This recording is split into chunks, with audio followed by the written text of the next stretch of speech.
Hello YouTube, my name is Natero and today I'm going to take you through a Project Cars Mojave Coyote Noose ARCA stock car setup or NASCAR stock car setup, whatever you prefer to think it is.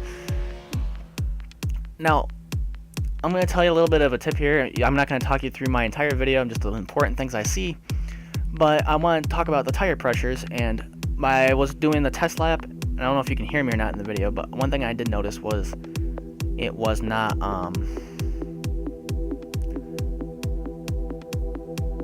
they weren't heating up to 245, and that's very important with the tires, is you want them to be up around 245. On the rights, they will get to 260, and the tires will still get red as they usually do, but you're just loading so much G-forces here, it's insane. But the right rear, or left rear, I mean, it needs to be up around 140 or so, but I have it 130 in the video because I wasn't paying attention.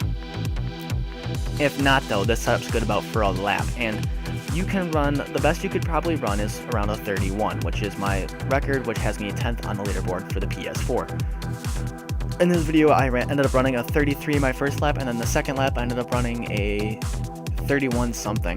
But the thing is, the fall off is immense on these tires, and do not push it every single lap. That's very important. To give up on these tires is huge.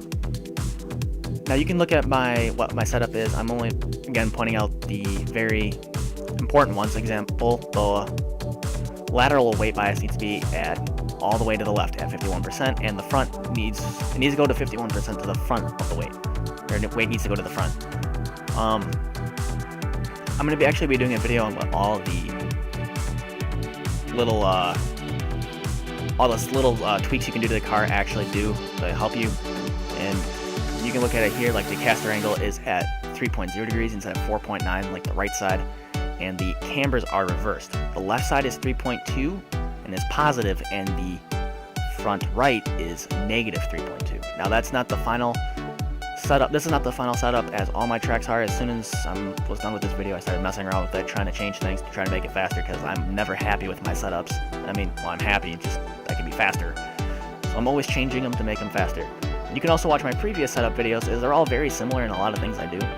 But this is where it gets complicated, is the suspension and dampers, as the dampers are the most important thing on this track, with suspension close behind.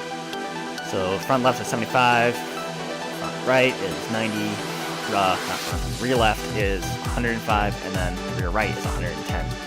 You can look at my shocks, or springs, and then the sway bar is going to be at 80 when I scroll down to it eventually.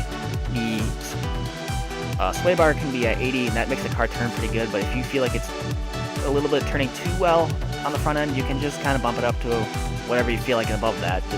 Just wouldn't go past 140 personally. Just like a little recommendation. And then track bars I don't usually touch all that much, mainly because that's more of a comfort thing. And if you want to put a track bar thing on it, or adjust with that a little bit, you can look at any NASCAR video game, and they're usually pretty spot on in describing how those work, and they're pretty simple. I gotta remember now.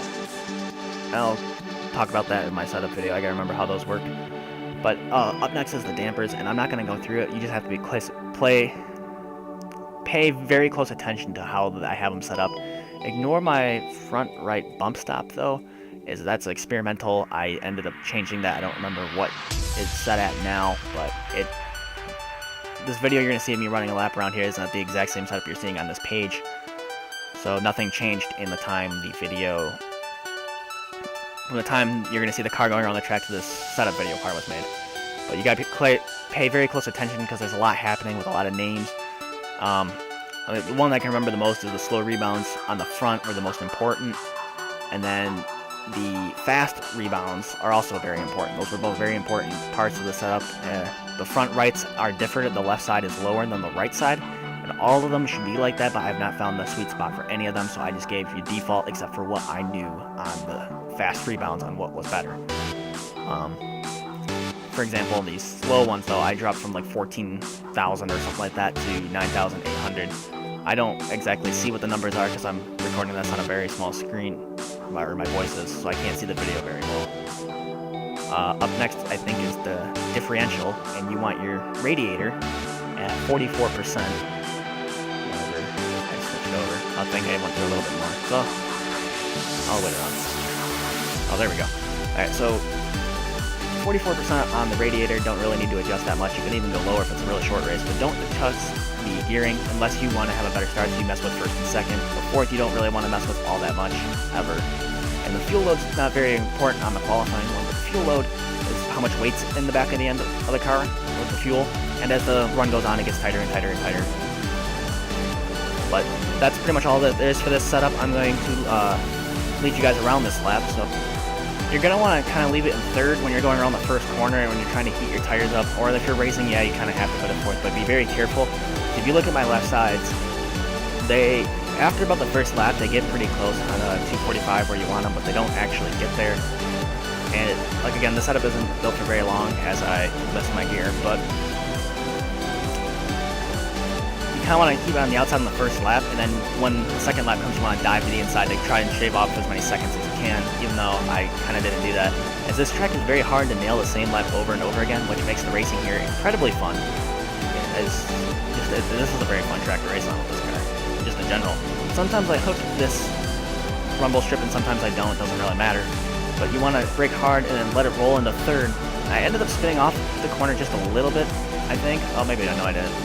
But that's very easy to do. You kind of got to coast it at the right times to let the rear end kind of grip into the track, and then you can accelerate. So my first lap was a 30.32, and I wasn't exactly trying to make it so it was the perfect lap. It looked really good. 30.32 is... A 30.32 through 30.70 is pretty average, and if you're pushing it really, really hard, a 31 is the max you'll get. But after fall-off takes place, you lose time really fast after that first lap, regardless of how great your tires are. The fall-off is really intense on this car. So my next lap isn't going to be nearly as fast. I was only 0.3 off. Okay, that's not too bad. That was still a pretty good lap. This ended up being my last lap as I started realizing that my left sides were not heating up, and then I almost spun off the last corner here because they weren't hot enough for a long run. And the car will bottom out once in a while over the rumble strips, but it doesn't bottom out very often coming into this corner. Maybe like a little scrape on the right side with the radiator pan, but nothing big. That's pretty much a few laps around Mojave. I hope you guys enjoyed this video. Please like, comment, subscribe as always, and thank you so much for sticking around even though I've gone on this like 2-week hiatus. Something like that. I forget how to say that word as well. Again, thank you for watching, and I'll see you guys in the next one.